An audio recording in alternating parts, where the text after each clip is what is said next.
Very good morning to all of you. +1 commerce section के accountancy subject की इस online class में आपका स्वागत है।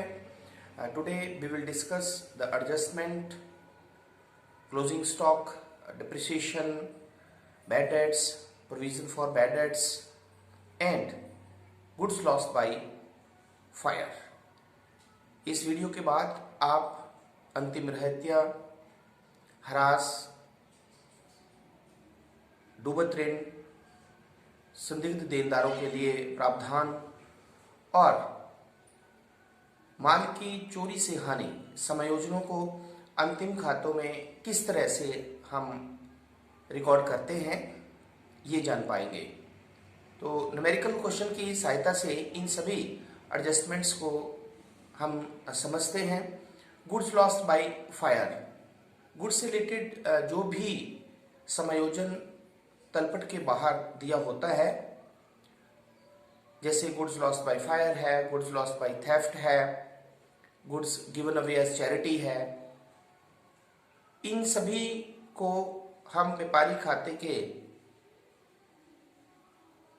डेबिट साइड में परचेज में से लेस कर देते हैं और लाभ हानि खाते के डेबिट साइड में, क्योंकि एक व्यवसाय का खर्च होता है इसलिए इसे डेबिट साइड में लिखा जाता है।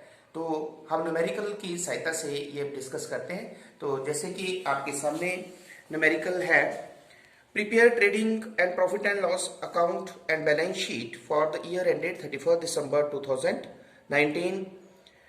ट्रायल बैलेंस में हमें दिया गया है opening stock 5000, purchases 25,000, sales turn 3000, debtors 9000, building 5,000 रुपये दिए गए हैं, मशीनरी 6,000 रुपये है, बिल रिसीवेबल 1000 है, सैलरीज 500 है, टैक्सेस एंड इंश्योरेंस 1000 रुपये दिया गया है, ट्रेड एक्सपेंसेस 500 रुपये दिया गया है, वेजेस 2000 रुपये दिया गया है और ड्राइंग्स जो है वो 5000 रुपये दी गई है। उसी तरह लायबिलिटी साइड में, क्रेडिट साइड में हमें कैपिटल जो है वो 25,000 रुपये दी गई है, क्रेडिटर्स 2000 रुपये हैं, सेल्स जो है वो 30,000 रुपये है, कमीशन रिसीव्ड 400 रुपया है, रेंट रिसीव्ड 600 रुपया है और परचेज रिटर्न जो है वो 5,000 रुपया है। समायोजन में हमें नंबर 1 क्लोजिंग स्टॉक 3,000 रुपया है, वेजेस आउटस्टैंडिंग 100 रुपया है, गुड्स लॉस्ट बाय फायर 200 रुपया है, देन बैड डेट्स 2,000 रुपया है और प्रोविजन फॉर डाउटफुल डेट्स जो है वो संदिग्ध देनदारों के लिए आयोजन जो करना है वो 5% है और डेप्रीसिएशन ऑन मशीनरी पर ह्रास जो है वो 10% है। तो जैसा कि आप सभी को पता है कि ट्रेडिंग अकाउंट में जो फॉर्मेट होता है it has a T format. तो सबसे ऊपर हम लिखेंगे फॉर्मेट के लिए trading comma profit and loss account for the year ended 31st March 2019. It has T format, क्योंकि इसका T फॉर्मेट होता है तो लेफ्ट हैंड साइड को हम डेबिट साइड और राइट हैंड साइड को credit side. Left hand side के फिर हमारे पास 2 कॉलम्स होते हैं, first is particular, second is amount. उसी तरह क्रेडिट साइड में भी हमारे पास पर्टिकुलर्स और अमाउंट। तो ये हमारे पास जो है वो ट्रेडिंग अकाउंट का फॉर्मेट होता है। अब जब हम ट्रेडिंग अकाउंट बनाते हैं तो सबसे फर्स्ट आइटम जो हम ट्रेडिंग अकाउंट में लिखते हैं दैट इज, आप सभी को पता है, वो होती है टू ओपनिंग स्टॉक। तो टू ओपनिंग स्टॉक हमें दिया गया है कितना, 5,000 रुपया। सेकेंड हमारे पास परचेजेस, तो टू परचेज हमें दी गई है 25,000। परचेज रिटर्न भी क्वेश्चन में हमारे पास है 5,000 और जो एडजस्टमेंट है वो गुड्स लॉस्ट बाय फायर, क्योंकि गुड जो है वो परचेज से रिलेटेड है तो ये भी इससे डिडक्ट हो जाएगी।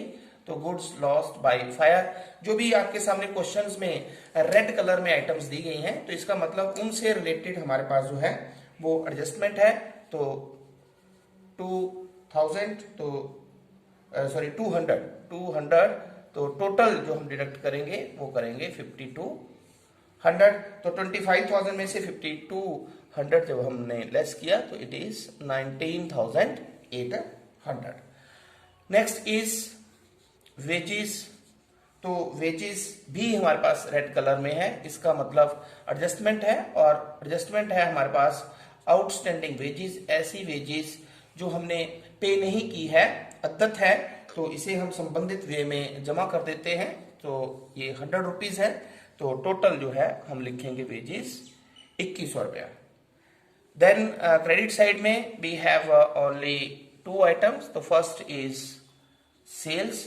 तो सेल्स हमारे पास दिया गया है 30,000, माइनस कर देंगे हम सेल्स रिटर्न जो कि 3,000 रुपया हमें दिया गया है, तो हमारे पास आ गया 27,000। एंड द सेकेंड आइटम जो हम ट्रेडिंग अकाउंट की क्रेडिट साइड में लिखते हैं वो है हमारे पास क्लोजिंग स्टॉक।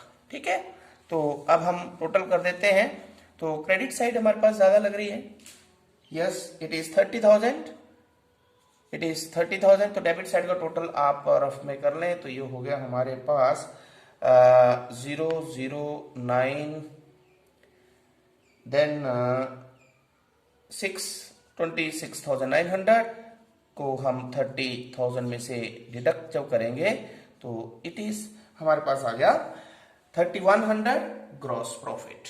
तो to gross profit 3,100, both the sides equal, दोनों तरफ आमने सामने 30,000। तो ट्रेडिंग अकाउंट की सहायता से, क्योंकि हम ग्रॉस प्रॉफिट कैलकुलेट करते हैं, तो क्वेश्चन में ग्रॉस प्रॉफिट हमारे पास जो आया वो आया 3,100 रुपए। अब हम जब प्रॉफिट एंड लॉस अकाउंट बनाते हैं तो सबसे पहले जो हमारे पास ग्रॉस प्रॉफिट होता है उसे हम लिखते हैं, तो by gross profit brought down 3,100 रुपया। अब हम indirect expenses profit and loss account में, तो टू सैलरी हमारे पास सबसे पहले जो इनडायरेक्ट एक्सपेंसेस दिया गया है वो है सैलरी 500 रुपया, then taxes and insurance, to taxes and insurance 1,000 हमें दिया गया है। उसके बाद हमारे पास दिया है ट्रेड एक्सपेंसेस, तो to trade expenses it is 500। Okay, then हमारे पास है, अब क्रेडिट साइड में हम मूव करते हैं, इनकम हमारे पास है कमीशन रिसीव्ड। ओके, क्योंकि इनकम जो है उन्हें हम क्रेडिट साइड में लिखते हैं। कमीशन रिसीव्ड 400 रुपीज है। एंड देन हमारे पास rent received by rent received, ये हमारे पास 600 है। अब हम देखेंगे जो एडजस्टमेंट्स हैं इनका हमारे पास इफेक्ट जो है, सेकंड इफेक्ट। तो एडजस्टमेंट्स में अगर आप देखें तो लॉस बाय फायर, क्योंकि जो हमारे पास गुड्स लॉस हुई थी वो एक व्यवसाय के लिए एक्सपेंस होता है, तो इसलिए हम उसे प्रॉफिट एंड लॉस अकाउंट की डेबिट साइड में भी लिखते हैं। ठीक है, देन हमारे पास बैड डेट्स। तो बैड डेट्स वो राशि होती है जो क्रेडिट सेल के केस में डेटर से हमें नहीं मिलती है, तो देनदारों से जो राशि प्राप्त नहीं होती है वो हमारे पास बैड डेट्स होती है, तो 2,000।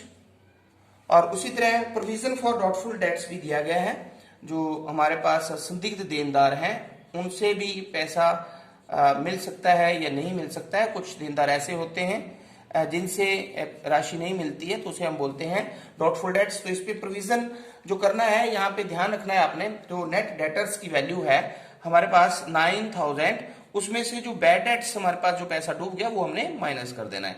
फिर जो 7,000 रुपया हमारे पास आया उस पे आपने 5% कैलकुलेटर करना है, तो इट इज 350। ओके, तो then depreciation on machinery, to depreciation on a machinery, so it is 10%, so it is 600।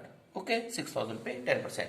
तो यही आइटम्स थी हमारे पास। अब हम टोटल कर सकते हैं, तो इसमें अगर आप देखें तो हमारे पास डेबिट साइड ज्यादा लग रही है, तो आप सबसे पहले डेबिट साइड की आइटम्स का जो है वो टोटल करें। तो 0 देन 5 देन 1 देन 5150। ओके, और जो क्रेडिट साइड का टोटल है इसे आप कर सकते हैं, इट इज 4100। तो 5150 में से अगर आप लेस करेंगे, so it is you have 1050। So by net loss आप लिख सकते हैं क्रेडिट साइड में जो हमारे पास आया वो आया by net loss, it is 1050, then both the sides equal 5150। अब प्रॉफिट एंड लॉस अकाउंट के बाद हम बनाएंगे बैलेंस शीट। तो बैलेंस शीट का जो फॉर्मेट होता है आप सभी जानते हैं। सबसे ऊपर balance sheet as on 31st March 2019। तो we have liabilities, then amount, then assets, then amount। ये हमारे पास जो है फॉर्मेट होता है बैलेंस शीट का। तो लायबिलिटी साइड में हम सबसे पहले लिखते हैं कैपिटल। तो how much value of the capital, capital की वैल्यू हमें दी गई है कितनी, 25,000 रुपया। लेस इसमें से कर देंगे हम नेट लॉस। अगर नेट प्रॉफिट हो तो उसे हम ऐड करते हैं, तो नेट लॉस आया है हमारे पास कितना, 1050। और लेस कर देते हैं हम अगर हमारे पास ड्राइंग्स दी गई है। ड्राइंग्स वह अमाउंट होता है जो व्यवसायी अपने पर्सनल यूज के लिए विथड्रॉ करता है। तो इट इज हाउ मच, 5000 हमें दिया गया है। तो टोटल जो हमने लेस करना है वो करना है 6050। तो ये हमारे पास आ गया 18,950। Clear. Then we will write creditors, हमें जो कि लायबिलिटीज दी गई है, तो क्रेडिटर्स की वैल्यू हमें दी गई है 2000। Now move to the asset side. तो एसेट साइड में सबसे पहले हमारे पास जो है वो building, how much value of building. तो बिल्डिंग की वैल्यू हमारे पास दी गई है कितनी, 5000। Okay, then we have machinery. तो मशीनरी क्योंकि रेड कलर में है, तो क्योंकि इससे संबंधित हमारे पास एडजस्टमेंट है, तो एडजस्टमेंट है डेप्रिसिएशन, तो 10%। तो डेप्रिसिएशन हमारे पास लेस हो जाएगी। संबंधित जो संपत्ति होती है उसमें से हम माइनस कर देते हैं। Then next adjustment is bills receivable, it is 1000। Then debtors की वैल्यू हमारे पास है 9000 क्योंकि रेड कलर में आप देख सकते हैं। तो हमारे पास एडजस्टमेंट बैड डेट से related, the first one is bad debts, जो पैसा डूब गया, इट इज 2000। और फिर प्रोविजन, ठीक है, प्रोविजन फॉर डाउटफुल डेट्स, ये था हमारे पास 350, 350। तो टोटल जो हम माइनस करेंगे वो करेंगे 2350। तो ये हमारे पास आ गया 6650।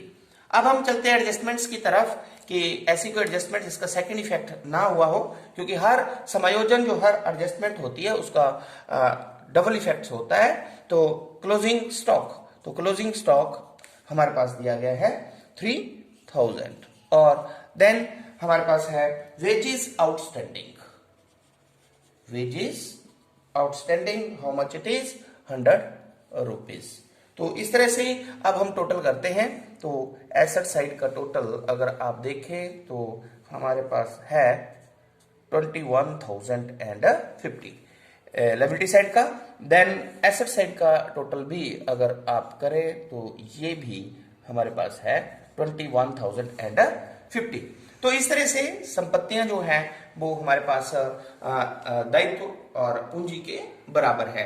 तो इस क्वेश्चन में आप फिर देख सकते हैं, मैं एक बार फिर आपको बताता हूं कि एडजस्टमेंट जो समायोजन होते हैं उनका हमेशा दोहरा इफेक्ट पड़ता है। या तो एक इफेक्ट ट्रेडिंग अकाउंट में, दूसरा प्रॉफिट एंड लॉस अकाउंट में, और या ट्रेडिंग अकाउंट में बैलेंस शीट में, और या प्रॉफिट एंड लॉस अकाउंट और बैलेंस शीट में। जैसे इस क्वेश्चन में आप देख सकते हैं कि जो फर्स्ट समायोजन था हमारे पास वो था क्लोजिंग स्टॉक।